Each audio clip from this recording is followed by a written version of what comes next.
rekeraho mugenzi wanjye kugira inama ngwino witabe Yesu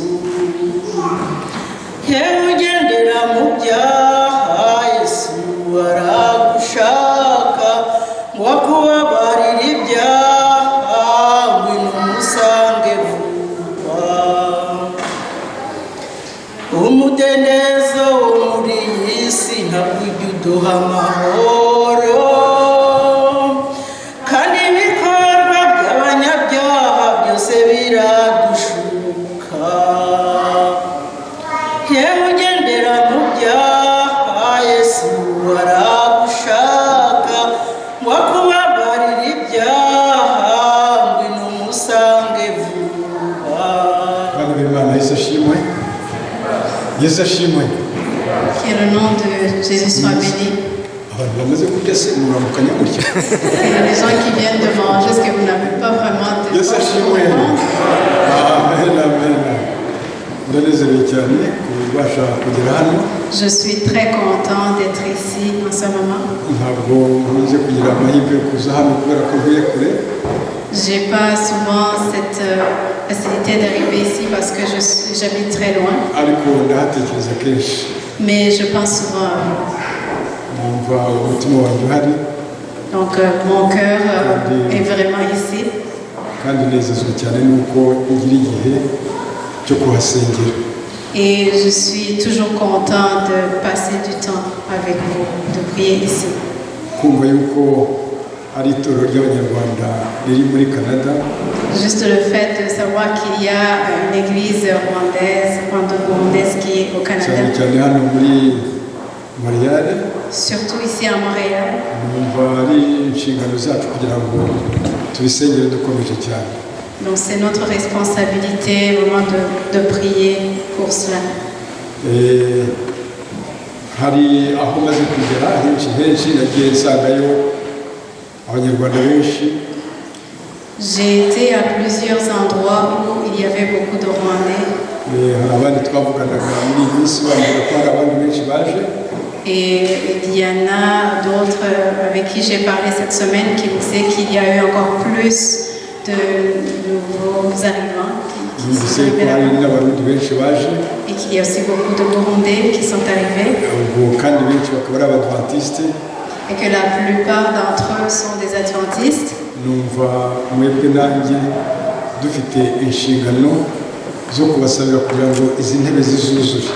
Et c'est notre responsabilité, vous et moi, de prier beaucoup pour que toutes ces places vides soient remplies.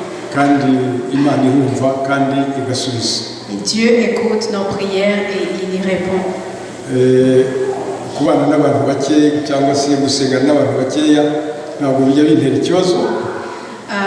Prier avec peu de gens, c'est jamais un problème pour moi. Et être avec beaucoup de gens, c'est pas un problème non plus pour moi.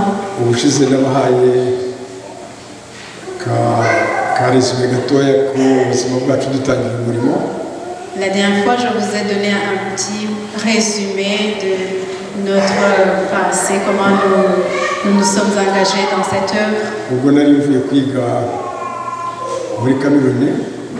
Lorsque je revenais de mes études au Cameroun.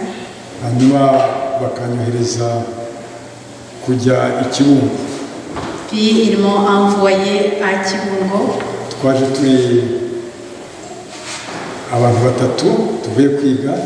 Alors nous étions 3 personnes qui revenaient de ces études.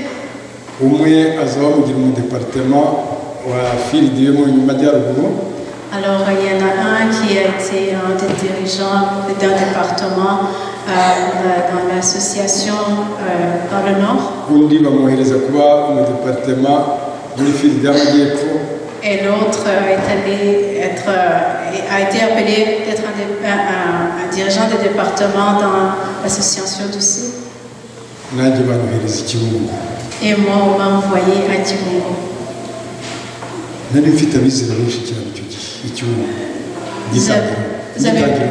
Vous avez beaucoup de membres à ce moment-là quand je commençais cette œuvre.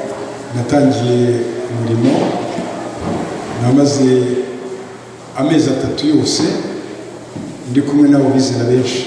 Alors au début de mon service, j'ai passé 3 mois avec beaucoup de membres. Ariko sinzibagirwa umubare wabo. Mais je n'oublierai jamais leur nom. Kuko yari madamu wanjye n'abana banjye babiri. Parce que ce n'était que mon épouse et mes 2 enfants. Namaze amezi 3 rero ari abo bantu nigisha. Donc j'ai passé ces 3 mois à enseigner ma famille seulement. Tukajya mu rusengero runini rwose kuko. Alors on allait dans une grande église comme celle-ci. Sambiri nkigisha icyigisho cy'abakristo. Alors à 8 heures, il y avait un programme qui était dédié aux membres. Saa 3 ngatangira ishuri ryo ku isabato. À 9 heures, il y avait l'école du sabbat. Saa 5 ngatangira ikibwirizo. Et à 11 heures, il y avait le programme du culte. Iyo gahunda nayimazemo amezi 3 amasabato 13. Alors j'ai passé 13 mois en faisant ce même programme. Ubwo bampamagaraga kujyayo. Alors quand on m'a appelé pour aller à Kibungo, inama y'union yari yicaye bamvotera kujyayo. Alors la réunion de l'Union des Adventistes qui a voté pour qu'il soit envoyé à Kibungo. Icyo gihe urwego nari ndiho rw'amashuri.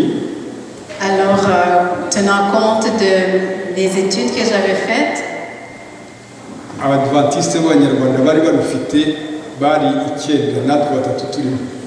Alors il n'y avait que 9 personnes dans tout le pays, plus les 3 qui revenaient justement du Cameroun qui avaient le même degré d'études. Oh, donc les 3 étaient vraiment inclus dans ces 9, donc il n'y avait que 9 personnes dans tout le pays qui avaient ce degré d'études. Alors pour vraiment décider d'y aller, c'était tout un défi. Donc il fallait que je prenne une décision. Alors quand la nouvelle s'est répandue partout, j'étais à Kigali.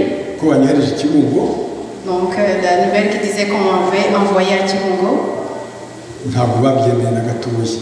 Alors les gens toutes les personnes qui étaient là à Kigali n'étaient pas du tout d'accord avec ça. Que ce soit les dirigeants, que ce soit les membres de l'église. Alors 3 pasteurs et 3 anciens de l'église sont venus chez moi et ils m'ont trouvé, moi et mon épouse. Alors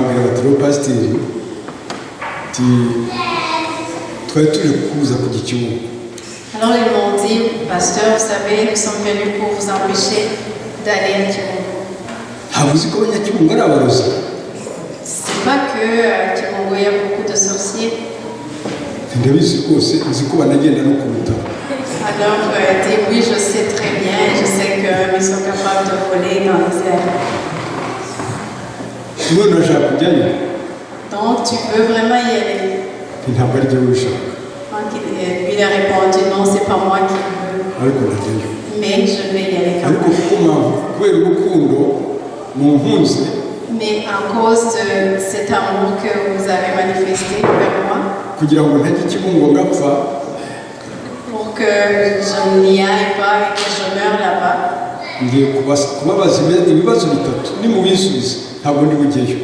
Je vais vous poser 3 questions et si vous y répondez, kuko ntabwo sinshobora kugenda gusa ngo kurubera gusa nuko mwambujije ahubwo nshaka umunyumva namwe nkuko nanjye bumvise nimunyemerera ndagenda cyangwa se ndarura ariko tubaze kumvikana batiye. Puisque je ne peux pas simplement refuser par le fait que vous avez dit non, on n'y va pas. Donc si vous répondez à mes 3 questions, là je vais décider de ne pas y aller. Nuko ndabaza ikibazo cya mbere ni iki ngiki. Alors j'ai dit la première question est celle-ci. Et la suivante. Mwemera yuko abanyakibungo baroga bakwiye kwigishwa ubutumwa bagahinduka? Est-ce que vous croyez que ces gens de Kibungo qui sont dans la sorcellerie, est-ce que pensez-vous qu'ils ont besoin d'écouter la bonne nouvelle et de changer? Barambwira bati rwose turabyifuza. Ils ont dit oui, nous y croyons Icyo fermement. rero kirabatsinze. Alors, vous avez échoué à la première question. Icya kabiri, Deuxième question. none se ko hano hari abapasiteri batatu ninde wemeye kujyayo kugira ngo babwirize ibyo kujyayo? La deuxième question, c'est si vous êtes 3 pasteurs, il y a 3 pasteurs ici, qui d'entre vous aimerait prendre ma place et aller à Kibungo? Bati turakubuza kujyayo ubu natwe tujyayo? Ntabwo turi Ils gukina. ont dit, est-ce que tu penses qu'on t'empêche d'y aller pour que nous autres nous puissions y aller? On ne peut pas y aller non plus. Ubwo rero icyo kirabatsinze nacyo. Alors, vous avez choisi Umwambuza la kujyayo deuxième question. kandi mwemera yuko bakwiye kubwirizwa. Icya gatatu rero, Troisième question. iki cyo ni mu gitsinda cyonyine nubwo ibindi byabatsinze nimutsinda iki ni ukuri ntabwo ntibujyeyo.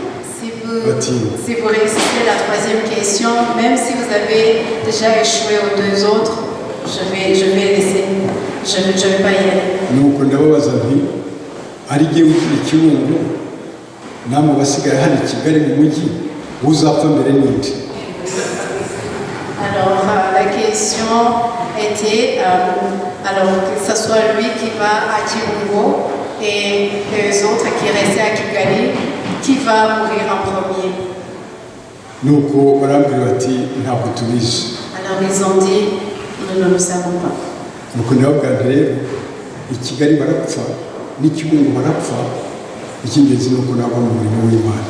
Alors il a dit, alors que ce soit Kigali, que ce soit Kibungo, on peut mourir, peu importe là où on est.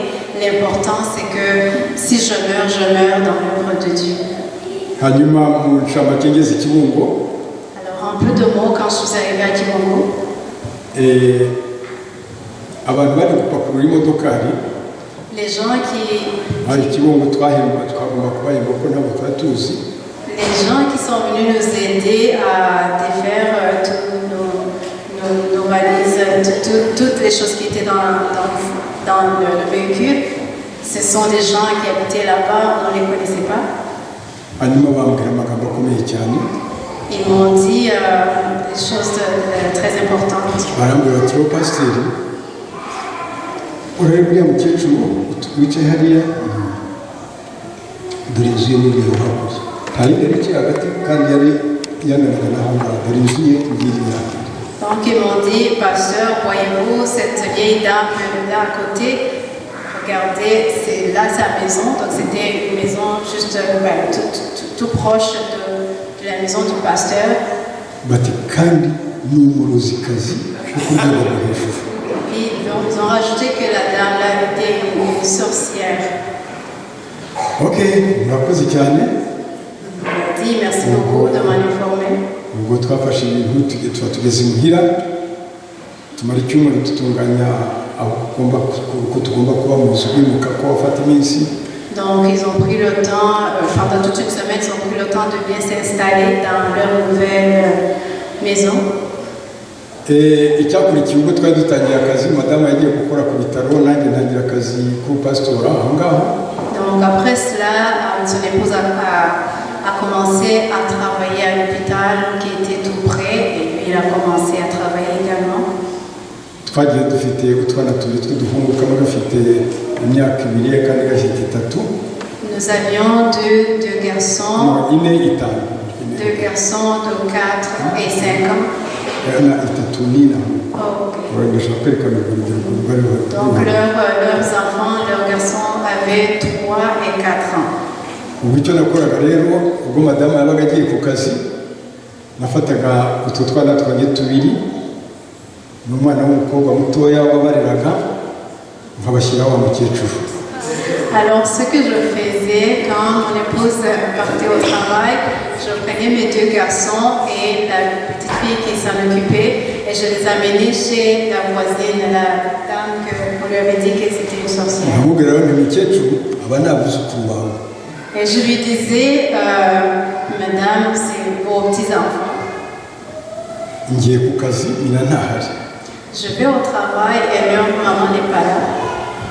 nibasinzira ubaryamishe, Si nibasonza ubagaburire, s'ils ont besoin de dormir, s'ils ont besoin de manger, veillez à ce que tu répondes à leurs besoins.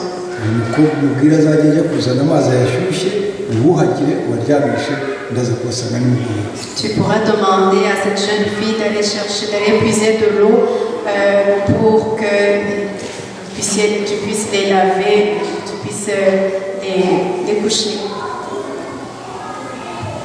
arabarera Alors, elle a pris soin barakura, d'eux. Ils ont grandi. twagiye i Kibungo dufite abana babiri tubaye dufite abana bane. Nous sommes allés à Kibungo, nous avions 2 enfants et quand nous avons quitté, nous en avions 4. kandi barezwe n'uwo mukecuru Et tous les 4 umuzikazi watara. c'est cette dame-là qu'on croyait sorcière qui avait bien pris soin de nos enfants.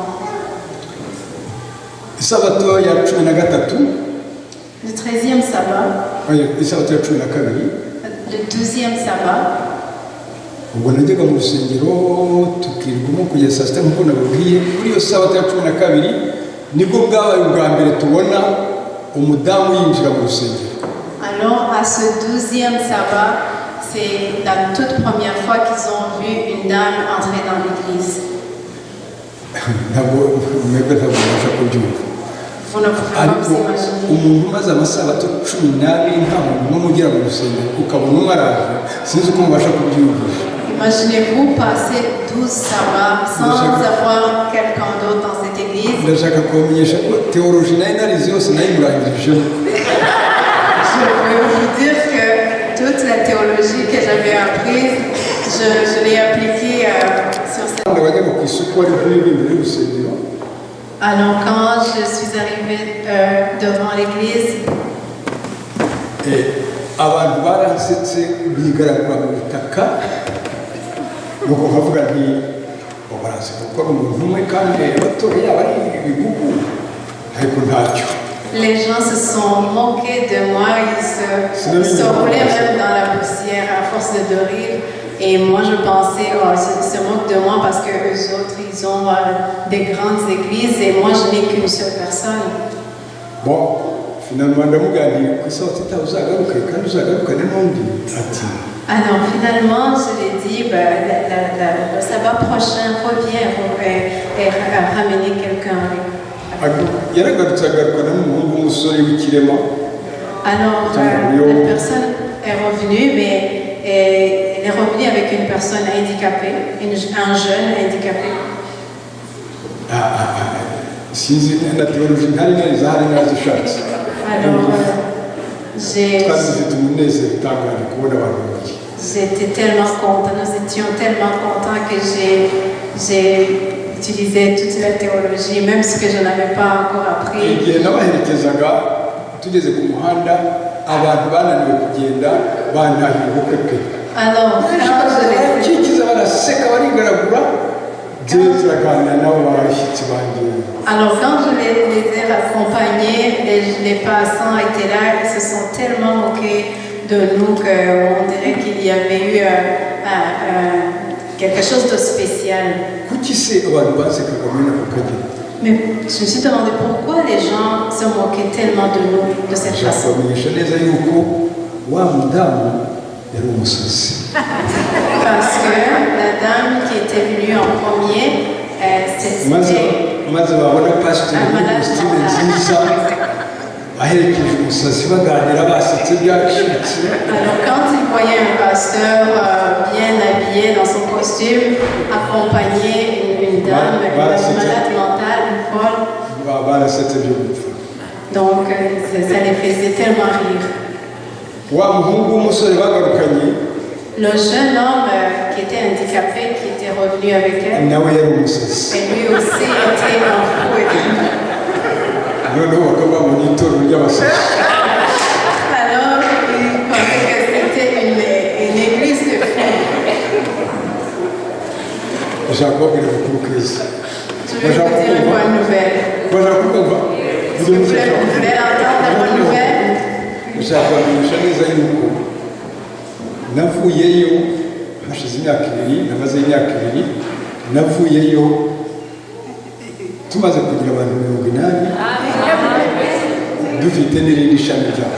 Alors la bonne nouvelle était que nous avons passé 2 ans là-bas et après ces 2 ans, nous avions une église de 80 personnes et puis il y avait une autre église aussi. Ndacyababwira agakuru keza. La bonne nouvelle continue. Bidatinze habonetse intara y'amatorero 18. Alors dans peu de temps, il y a eu hashize intara district. Alors il y a eu un district de 14 églises. Ndashaka kubamenyesha ko umwanya ndimo bavugisha hashize imyaka 3 bampamagaye tujya gutaha federasiyo yaho. Alors à ce moment-ci, batangiye abasazi babiri, ubu hicaye federasiyo. Alléluia. Alors à ce moment-ci, ça fait 3 ans qu'ils m'ont appelé pour aller inaugurer une nouvelle association dans cet endroit-là. Alors pourquoi je vous ai raconté tout ça? Ndashaka kubabwira yuko buri mugoroba na buri gitondo tujya ku kazi, madamu yarazaga akajya muri izo ntebe vide agasaba ati Imana izi ntebe uzuzuze. Nawe agiye ku kazi kandi mvuyeyo, Imana izi ntebe uzuzuze. Imana yasubije amashengesho yacu, ntabwo yujuje intebe gusa ahubwo yahujuje vide. Imana yacu ishimwe cyane. Alors il dit que donc au tout début, avant d'aller au travail, que ce soit lui, que ce soit son épouse, matin et soir, il venait s'asseoir dans ces places vides, dans cette église vide et demander à Dieu de remplir toutes ces places vides. Est-ce que Dieu a répondu à leurs prières? Nicyo gituma namwe basaba kubera abanyarwanda n'abarundi n'abanyekongo b'ikinyarwanda bari muri uyu mujyi, ndabasaba ngo musabire abanyarwanda itorero ryacu rikure. Et moi aussi je voulais j'aimerais vous demander de prier parce qu'il y a tellement de Rwandais, de Burundais et des Congolais qui parlent le Kinyarwanda qui peuvent venir et remplir toutes ces places vides. Si nous demandons à Dieu, sans doute il va exaucer nos prières. Murakoze cyane, nagira ngo mbabwire umupastori ubari imbere wahereye ku basazi bagahinduka. Alors merci beaucoup. Je voulais vous dire toute l'histoire de ce pasteur qui a commencé avec deux fous. Alors nous allons entrer dans le fond de notre sujet.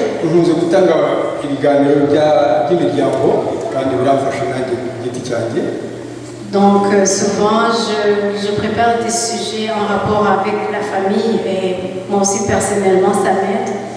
Et chaque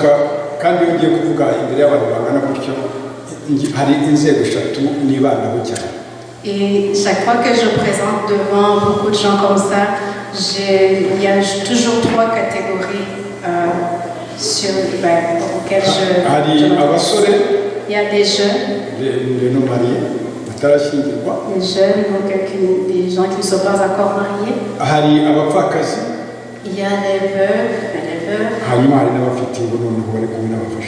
Donc il y en a aussi ceux qui sont mariés. Donc je parle toujours à propos de ces 3 catégories.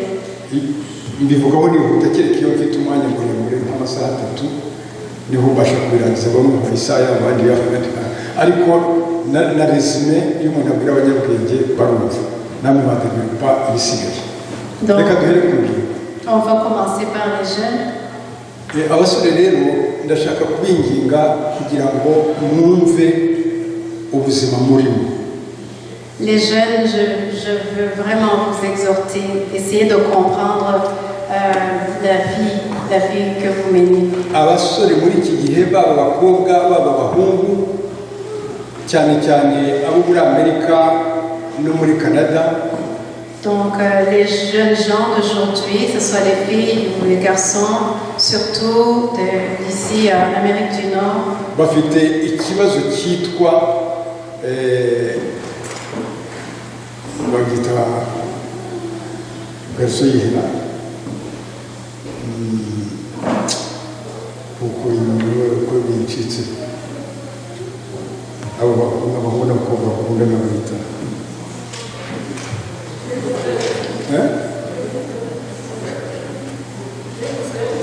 ok, urakoze cyane, boyfriend na girlfriend.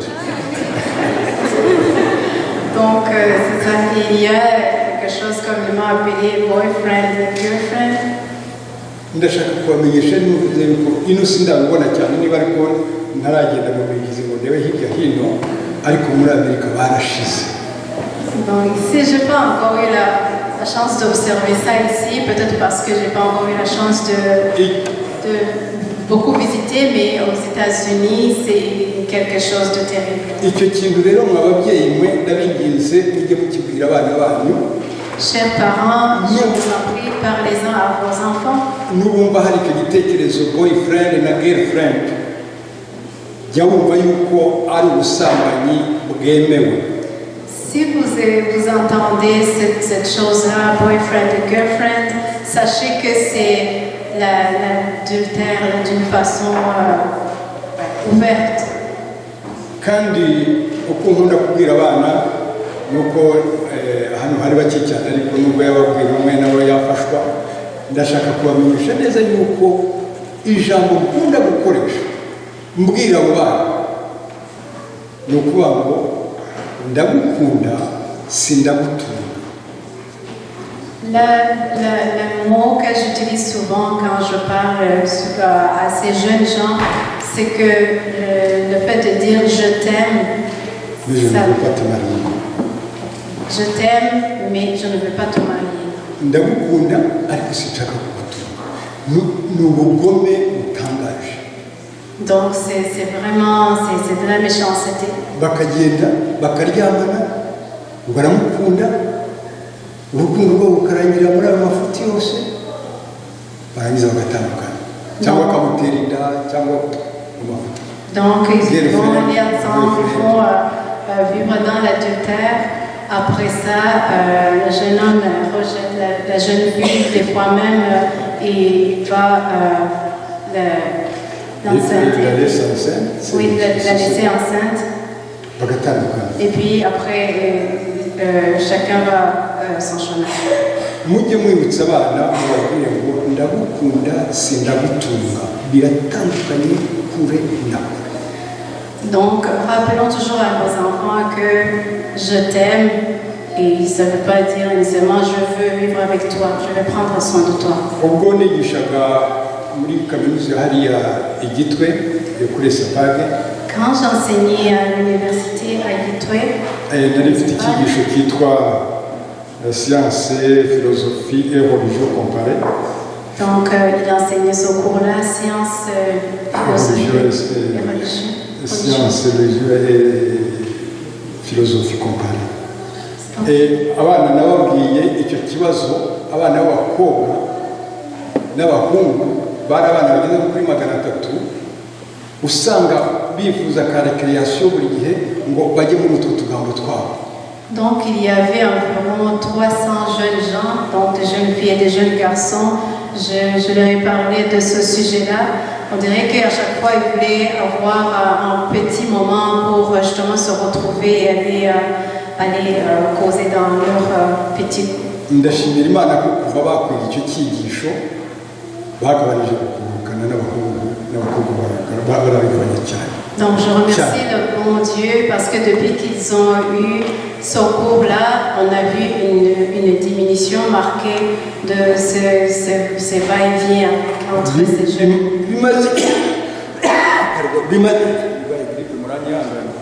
bimaze iki kubona ukunda umuntu n'umutima wawe wose ushaka ko muba muri kumwe mu kanya kose kandi adatinze kukuronka. Donc à quoi ça sert d'aimer quelqu'un, de vouloir passer tout ton temps avec lui alors que lui il s'en fout, il ne veut vraiment pas passer le reste de sa vie avec toi. C'est vraiment comme te tuer mentalement. C'est gâcher sa vie, c'est ça. Bon, ubwo rero kuko umwanya ufite ni muto reka noneho mbahe umuti w'icyo kibazo cyanyu abasore. Alors, étant donné qu'on a peu de temps à parler de ce sujet, je veux leur donner une solution.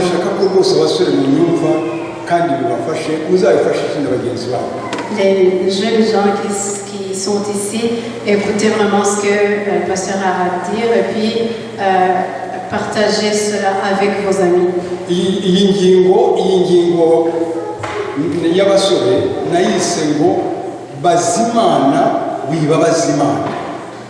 Alors, ce sujet concernant les jeunes, il est intitulé, si j'essaie de traduire, demande à Dieu, ne rend pas Dieu triste. Bazimana wiba bazimana. Donc, demande à Dieu, mais ne rend pas Dieu triste. Birashaka kuvuga iki rero? Niki gituma wowe unanirwa kubaza Imana utarabona inshuti mwamara kubana akaba ari uzatangira no kubaza Imana? Alors, à quoi? C'est trop tard. Pourquoi jeunes gens, vous ne demandez pas à Dieu et le moment où vous commencez à côtoyer cet ami-là, là vous commencez à rechercher Dieu alors que vous n'avez pas demandé à Dieu avant même de vous lancer dans cette relation. Je vous dirai une petite histoire. Jeunes gens, s'il vous plaît, prêtez attention. Les parents aussi, prêtez attention pour pouvoir aider vos enfants.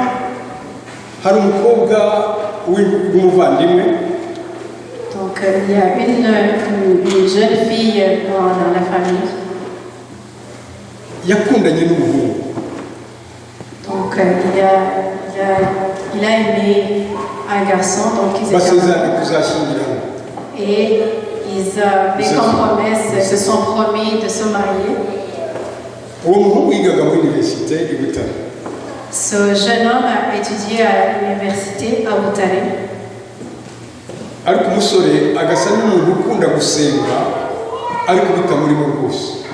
Mais ce jeune homme, on dirait qu'il aimait prier, mais ce n'était pas vraiment en lui, ce n'était pas vraiment sincère.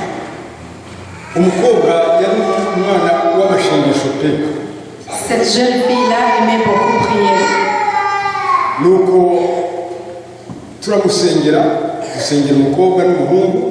Alors nous avons prié pour ce jeune homme et cette jeune fille.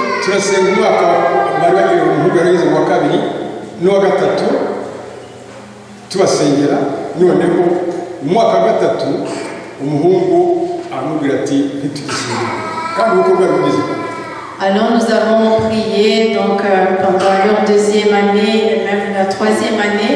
Alors à la fin de cette troisième année, le garçon a dit ça ne va plus, on ne va pas se marier, alors qu'il se l'avait promis.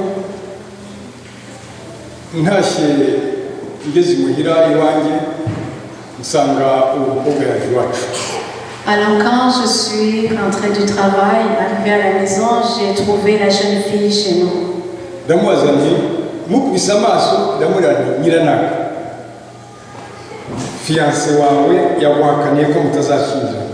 Et quand je l'ai vue, j'ai tout compris tout de suite. Je lui ai dit, tu sais, j'ai l'impression que ton fiancé t'a rejeté. yarasetse aranarira arabwira ati ubibwiwe n'iki ati niko biri koko. Donc elle pleurait, elle riait, mais tout en pleurant aussi, en se demandant comment as-tu deviné. arambwira ati ibyo uvuze ni ukuri yanyandikiye ambwira yuko fiançailles zacu zihagaze. Il a dit c'est vrai, il m'a écrit en me disant que c'est fini, nos fiançailles se sont arrêtées. noneho ndamubaza none se wagize agahinda kugeza ubwo umuntu usenga yemwe uko gukunda gusenga bitangaje kugeza ubwo utumutwe Imana yavuze ngo ntukwiye gushyingirwa uriya muntu.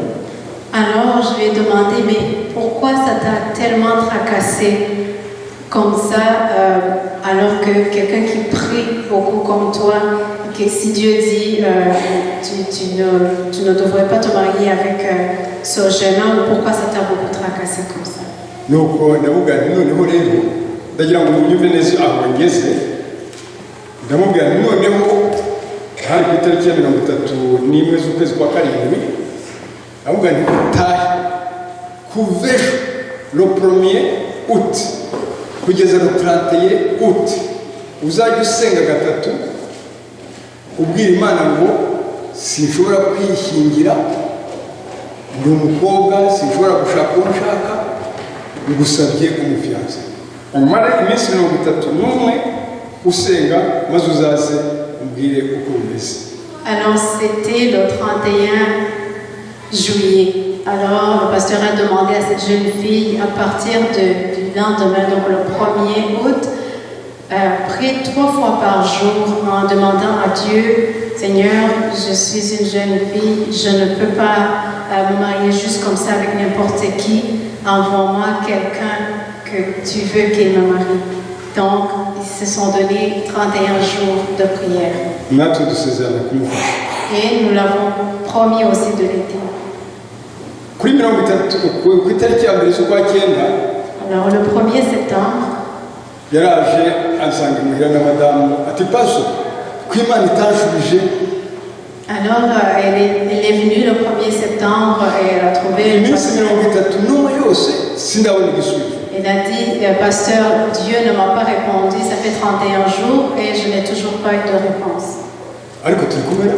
Est-ce que vous êtes là? nuko ndamubwira nti noneho Imana yagushubije aho gutegereza igisubizo. Alors je lui dis, Dieu t'a répondu, mais toi reste tranquille, attends cette réponse.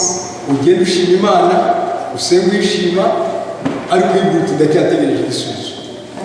Je lui ai dit, retourne chez toi, remercie Dieu parce qu'il t'a répondu et demande-lui de t'aider à attendre cette réponse. Ok, icyakurikiye ni iki rero? Alors, qu'est-ce qui s'est passé après? nuko hashize umwaka wose Alors, atarabona igisubizo. un an s'est écoulé avant que la réponse arrive. umwaka urangiye agiye kubona abona haje umuhungu wigaga muri Mali aramusaba barashyingira. Alors, après un an, il y a eu un jeune homme qui est revenu du Mali et il s'est approché de cette jeune fille et lui a demandé de le marier. ariko icyo nshaka gucagasita ni iki? Mais qu'est-ce que je veux souligner ici? nuko mu bufiansaye bwabo uwo muhungu arangije amashuri agarutse mu Rwanda amaze kumubaza gushyingiranwa nuko yamubwiye ati nkubwire rero muvandimwe. Alors, qu'est-ce qui s'est passé exactement? Quand le jeune homme est revenu du Mali et qu'il a demandé à la fille de le marier, il lui a dit ce qui suit. yaramubwiye ati mu kwezi kwa munani k'umwaka ushize Il a dit au mois d'août de l'année passée, namaze iminsi 31 ntasinzira nibaza niba nzasanga bataragutwara. j'ai passé 31 jours sans pouvoir dormir en me demandant si je te trouverai encore ici sans que tu sois marié. uwo mukobwa akijya gushyingiranwa na fiancé we Alors cette jeune yaje iwacu aseka amenyo yose akagaragara. elle est venue nous voir et puis elle avait un grand sourire. On pouvait voir toutes les dents dans sa bouche. atubwira ati burya koko muri ute niho Imana yashubije. Alléluia. Alors elle a vraiment dit, oui c'est vrai, c'est vraiment au mois d'août dernier, de l'année dernière, S'il vous que plaît, Dieu m'a répondu. s'il vous plaît, bagize urwiza pe. Alors ils ont eu vraiment un bon foyer. Nicyo gituma babwira ngo bazimana kumva bazimana. C'est pour ça que je vous dis, demande à Dieu, n'attriste pas Dieu. Ukiruka mu bahungu, ukiruka mu bakobwa, Ne cours pas derrière les jeunes garçons, ne cours pas derrière les jeunes filles. wowe iruka inyuma y'Imana izaguha uwo muzabana mwese. Cours après Dieu à la place. C'est lui qui te donnera une personne vraiment avec qui tu pourras vivre. Iyo Imana ikubona wiruka cyangwa wiruka ba bakobwa yibaza icyo yakumarira kuko wamaze gufata umuvuduko. Alors quand Dieu te voit en train de courir après les filles ou après les garçons, il se demande qu'est-ce qu'il peut bien faire pour toi parce que tu as déjà pris ta décision, tu cours tellement vite. Bazimana wiba bazimana. Demande à Dieu, n'attriste pas Dieu. Ariko n'abashaka abagore cyangwa abashaka abagabo ugasanga bagiye kuraguza. Il y en a même qui vont demander c'est ça qui vont faire recours à la sorcellerie ou au devin, demander les devins pour demander avec qui ils doivent se marier.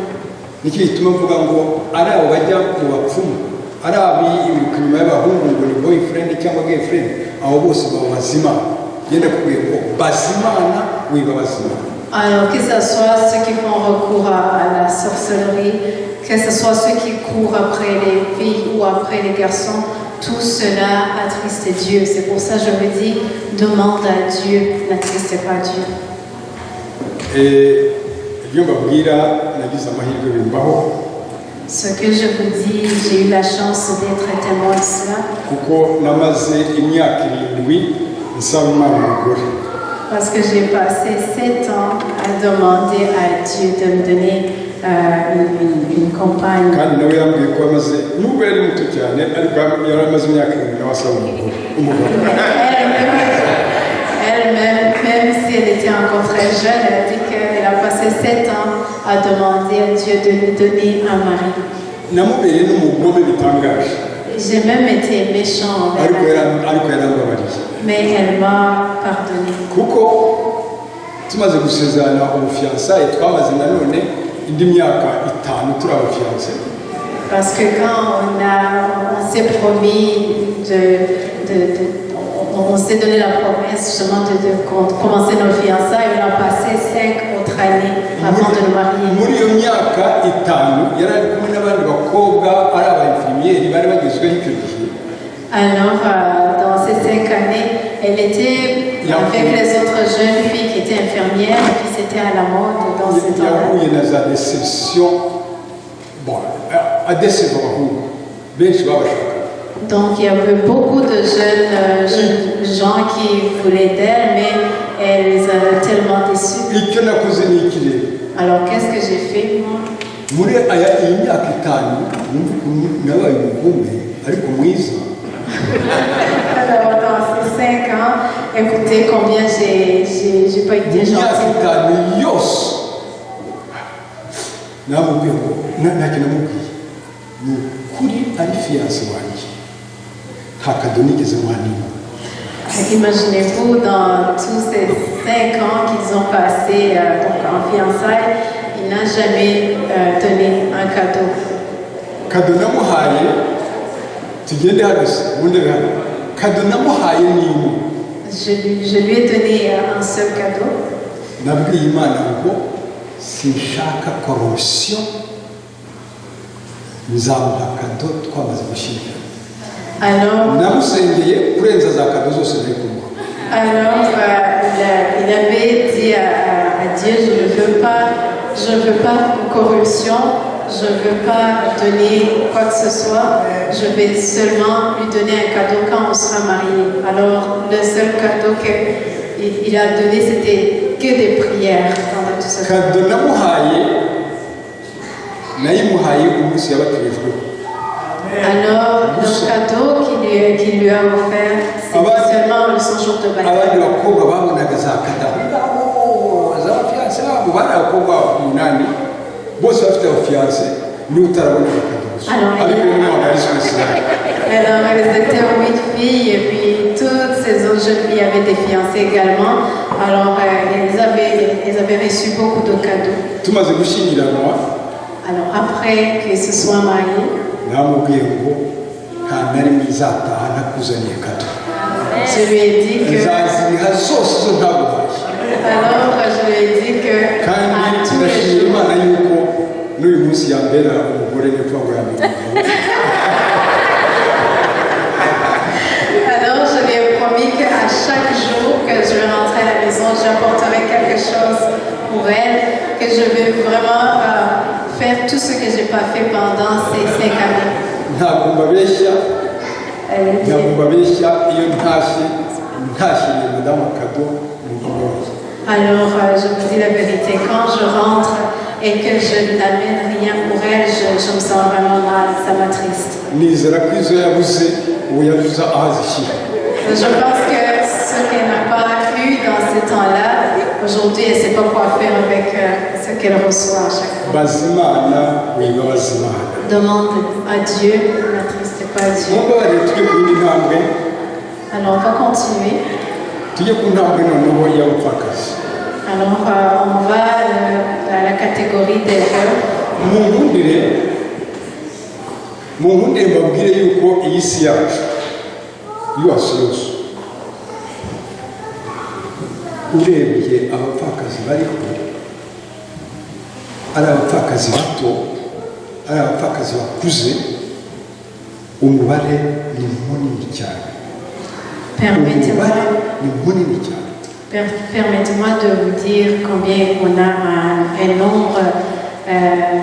nombre grandissant des gens des veufs et des veuves, que ce soit jeunes ou plus âgés. nabo rero iyo mbigisha iki cyigisho ndababwira ngo muhumure Imana ibitaho kurenza abandi bantu bose. Alléluia. Alors je dis à ces veuves ou ces veufs, ne vous inquiétez pas, Dieu prend soin de vous plus que tout le monde. Imana yaravuze muri Yeremiya igice cya 49 umurongo wa 11 ngo imfubyi nzazifata ku giti cyanjye, abapfakazi banyizere, ahasigaye bazareba uko badabaza banyizere gusa. Dieu a dit en Jérémie 49, verset 11, qu'il prendra soin des orphelins. Il a dit aux veuves et des veuves, ayez confiance en moi, vous verrez ce que je peux faire pour vous. ntabwo ndi watinda cyane, ariko ndabavuze ukuri yuko iyo dusomye muri Bibiliya dusanga Imana ibitaho uburyo bw'umwihariko. Je ne veux pas m'attarder pourquoi cela, mais lorsqu'on lit dans la Bible, on trouve que Dieu prend soin d'eux vraiment d'une façon spéciale. ariko abayifitiye icyizere, Mais seulement ceux qui ont confiance en lui. n'abandi bose arabafasha, Il aide également tout le monde, abakunda Imana mais surtout ceux qui bagituje croient en lui. barabyumva kuko babifashemo pe. turebe ingero rero twafata, turebe mu gitabo cya kabiri cy'Abami igice cya 4. On va igitabo lire cya kabiri cy'Abami en igice cya 4. 2 Rois chapitre 4. turahasanga umudamu w'umupfakazi, On trouve une veuve dans cette histoire. kandi umugabo we yari umuhanuzi w'Imana. Et son mari était un des prophètes de Dieu. yari umuhanuzi w'Imana. C'était un prophète de Dieu. apfuye yasigiye umugore we abana babiri b'abahungu. Donc, quand il a décédé, il a laissé deux garçons derrière, avec cette dame-là.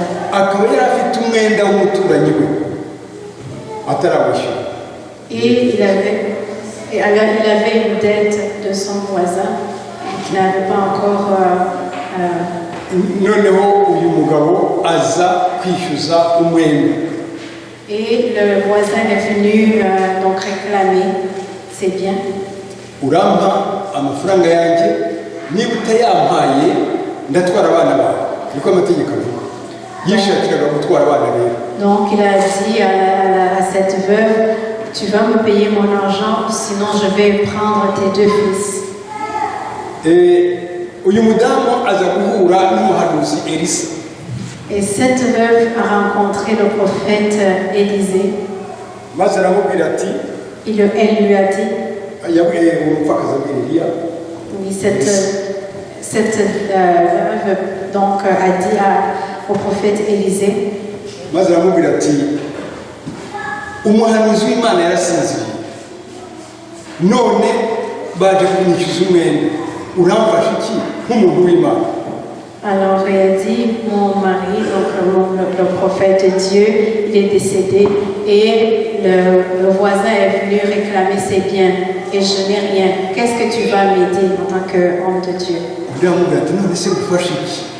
Et Élisée lui a dit, mais qu'est-ce que tu veux que je fasse pour ati, toi? iwawe hari icyo ufite umuntu yaheraho? As-tu quelque chose chez toi? undi ati, mfite utuvuta dukeya. Et alors il lui a dit, j'ai un tout petit peu d'huile qui me reste. maze aramubwira ati, genda noneho utire ibi bintu ushaka byose, umubare ushaka wose utire ibi bindi binini kandi byinshi, ntushake bike, uko yamubwiye. Alors le prophète Élisée lui dit, va emprunter toutes sortes de contenants que tu puisses trouver. Cherche-en beaucoup, ne cherche pas peu. agenda arabishaka byinshi byinshi rwose. Donc il est allé chercher beaucoup de contenants. arangije Elisa aramubwira ati, ugende usukemo aya mavuta. Alors le prophète Élisée lui dit, vas-y, mets cette huile-là dans ces mwumve contenants. akantu utuvuta tungana gutya, ugende usuke muri ibi bindi byose. Imaginez-vous le très peu d'huile qu'elle avait, il lui a dit, va mettre dans ces contenants. maze aragenda arakinga urugi, asuka amavuta. Donc elle est allée chez elle, elle a fermé la porte et elle a commencé asuka mu cya mbere kiruzura, icya mbere kiruzura, ajya mu cya kabiri, ibindi byose arabihetura. Donc elle a fait le tour de tous ces contenants, donc à chaque fois le contenant se remplissait. noneho abaza umwana ati, nta kindi kibindi gisigaye? Puis il a demandé à son fils, est-ce qu'il n'y en a pas d'autres contenants vides? undi ati, ntacyo. L'enfant lui a dit, non, il n'y en amavuta a pas. ntiyongera kuza. Et puis l'huile a arrêté de couler. arirukanka abwira umugaragu w'Imana ati, amavuta yaje, ibindi byose byuzuye, none se nkora iki? Alors elle a dit, elle est allée voir le prophète de Dieu et lui a dit, tous les contenants sont remplis d'huile maintenant, que dois-je faire maintenant? undi kiramubwiye cyari gishimishije cyane, kuko yaramubwira ati, genda ubigurishe wishyure umwenda w'abandi, Il lui a dit, maze asigaye abe igishoro cyawe. Haleluya. donc il lui a dit, va vendre toute cette huile, puis rembourse la dette, puis le reste tu vas l'utiliser comme il faut. numva les vendre et devenir Tu vas les vendre, donc tu vas les vendre et puis avoir un business. kuva uwo munsi yabaye umucuruzi w'amavuta. Donc à partir de cette journée-là, elle a été... abantu bakajya bajya kumuguza amafaranga. Haleluya. Donc les gens venaient prêter de l'argent chez elle. Alléluia. Imana yacu ni igitangaza, yita ku bapfakazi ku buryo butangaje, timuyizere gusa. Donc notre Dieu est vraiment puissant. twigiye imbere turasanga nanone igitekerezo cy'umupfakazi w'i Serafati. Et puis si on avance, on va trouver une autre veuve de Séraphat. uyu mupfakazi w'i Serafati nawe yakundaga Imana pe. Alors cette veuve de Séraphat, elle aussi, elle aimait beaucoup Dieu. utuvuta yari asigaranye n'agafu bishize, hasigaye ako kurya kako kanya. Le peu d'huile et le peu de farine qui lui restait, quand tout était presque fini. maze imana ihamagara Eliya aho yari ari kuri ka kagezi kamaze gukama. Donc Dieu a appelé le prophète Élie quand le petit torrent était desséché. Nkunde mu magambo cyane imana yamubwiye. Imana yabwiye Eliya ngo genda uwo mupfakazi akugaburije kandi nawe umugaburije. Alors Dieu a dit au prophète Élie, va chez cette veuve, elle va prendre soin de toi, elle va te donner à manger et toi aussi tu vas prendre soin d'elle.